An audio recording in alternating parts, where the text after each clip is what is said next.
Morgan. You have proven to me that you are a good friend.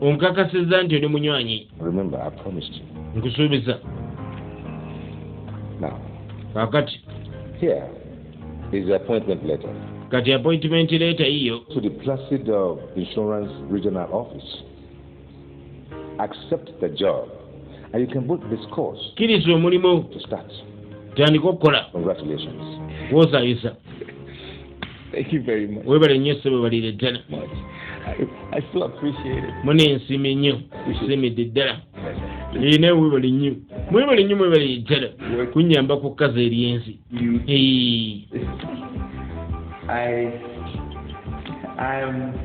I'm not worth. Kali mukasera krokenyene mwana mulenzi yatunanga n'ekyokogera. Oh my goodness. Hai katonda.